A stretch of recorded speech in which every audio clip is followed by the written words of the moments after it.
आज मैं आप सभी के लिए टाकोस की रेसिपी लेकर के आई हूँ। बट आज हम इसे मैक्सिकन स्टाइल में नहीं बनाने वाले हैं, बल्कि हमारी देसी इंडियन स्टाइल में बनाने वाले हैं। इसे आज मैंने आसान के साथ साथ हेल्दी तरीके से बना करके तैयार किया है।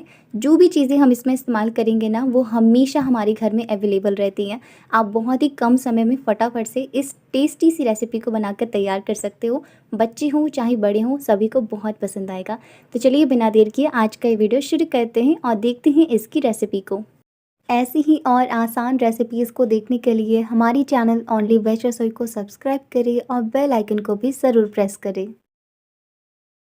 तो यहाँ पे सबसे पहले मैंने ढेर सारी सब्जियाँ ली हुई हैं। तकरीबन 2 से 3 गाजर हैं जिन्हें मैंने ग्रेट किया हुआ है।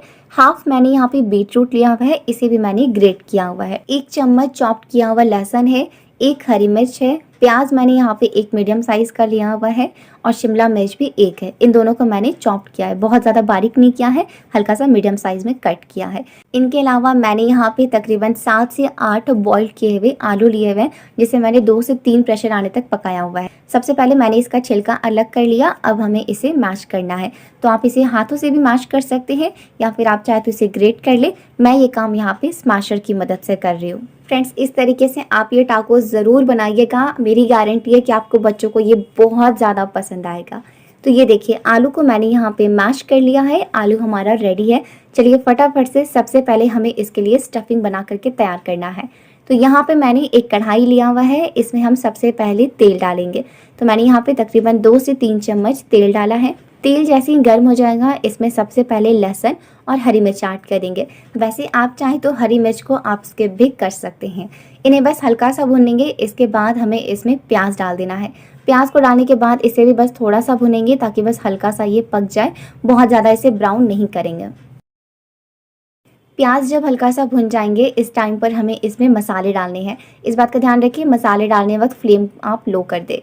यहाँ पर मैंने आधी छोटी चम्मच कश्मीरी लाल मिर्च पाउडर, 1/4 छोटी चम्मच जीरा पाउडर, आधी छोटी चम्मच हल्दी पाउडर और आधी छोटी चम्मच काली मिर्च पाउडर ऐड की है। काली मिर्च को मैंने हल्का सा कूट करके डाला है, इसका बहुत ही अच्छा फ्लेवर आता है। नमक ऐड कर दें अपने स्वाद अनुसार और मसालों को हल्का सा भून लेंगे। इसके बाद अब हमें इसमें सब्जियां ऐड करनी है। तो सबसे पहले हम इसमें शिमला मिर्च ऐड करेंगे और इसे ज़्यादा नहीं, बस 2 से 3 मिनट के लिए हमें इसमें पकाना है। फ्रेंड्स, आपको इस बात का ध्यान रखना है कि इसमें हम जितनी भी सब्जियां ऐड कर रहे हैं ना, किसी भी सब्जी को हमें ओवर कुक बिल्कुल भी नहीं करना है, बस थोड़ी देर के लिए पकाना है। इसमें जो क्रंच है ना, वो हमें इसमें बना रहने देना है। तो शिमला मिर्च को 2 से 3 मिनट तक भुनेंगे। इसके बाद इसमें गाजर को डाल देना है। गाजर को डाल देने के बाद इसे भी बस थोड़ी देर के लिए भुने। साथ ही में बीट रूट भी डाल दें। बीट रूट से ना इसका बहुत ही अच्छा रंग आएगा, जो कि सैंडविच को बहुत ही अच्छा लुक देगा और काफ़ी अच्छा स्वाद भी आएगा। बस 3 से 4 मिनट के लिए हमें इसे भुनना है। सारी सब्जियों को थोड़ी देर तक भून लेने के बाद अब हमें इसमें आलू डाल देने हैं। फ्रेंड्स, मैंने यहाँ पे आलू का इस्तेमाल किया है। आप चाहे तो यहाँ पे पनीर का इस्तेमाल भी कर सकते हैं। आप उसे ग्रेट करके इसमें डाल दें या फिर अगर आप चाहें तो आलू और पनीर दोनों को मिक्स करके भी इसमें डाल सकते हैं, जैसा आपको पसंद हो। बस आलू को डाल देने के बाद इसमें अच्छे तरीके से मिला देना है और इसे थोड़ी देर के लिए भून लेंगे ताकि जितने भी फ्लेवर से मसालों का वो आलू अच्छे तरीके से ले ले और सारी सब्जियों के साथ अच्छे तरीके से भुन जाए। फ्रेंड्स, आप चाहे तो ये मिक्स ना आप पहले से बना करके भी रख सकते हैं, जो आपके टाइम को बहुत ज़्यादा बचा देगा। तो बस आलू जब अच्छे तरीके से भुन जाएगा और सारे फ्लेवर्स ले लेगा, इस टाइम पर मैं यहाँ पर 1 बड़ा चम्मच मूंगफली ऐड कर रही हूँ। इसे मैंने पहले से ही भुना हुआ था। इसे भी डाल देने के बाद इसमें अच्छे तरीके से मिला देंगे। वैसे आप चाहे तो इसे स्किप भी कर सकते हैं, ये बिल्कुल ऑप्शनल है। तो बस इसे अच्छे तरीके से मिला लेने के बाद अब गैस का फ्लेम ऑफ कर देना है और इसे हमें निकाल लेना है। तो टाकोस के लिए अब नेक्स्ट हमें डो बनाना है। तो यहाँ पे मैंने गेहूं का आटा लिया हुआ है। इसे आप गेहूं के आटे से बना सकते हैं, जो कि बहुत ही ज़्यादा टेस्टी लगता है। इसमें मैंने आधी छोटी चम्मच ऐड की है कलौंजी, जिसे हाथों से रब करके डाले, बहुत ही अच्छा फ्लेवर आता है। और थोड़ा सा मैंने इसमें नमक ऐड कर दिया है। सारी चीज़ों को अच्छे तरीके से मिला दी और अब हमें इसमें थोड़ा थोड़ा करके पानी डालना है और इसका डो बना करके तैयार करना है। इसके लिए डो हमें हल्का सा सख्त बनाना है, जैसे हम नॉर्मल रोटी के लिए बनाते हैं ना, उससे हल्का सा सख्त बना करके तैयार करें।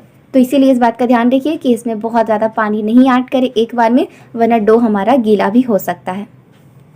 तो फ्रेंड्स, ये देखिए, ये जो हमारा डो है वो बिल्कुल परफेक्ट बन करके तैयार हो चुका है। आप चाहें तो इसे रेस्ट पे भी रख सकते हैं, लेकिन मैं इसे डायरेक्टली बनाना शुरू करूँगी।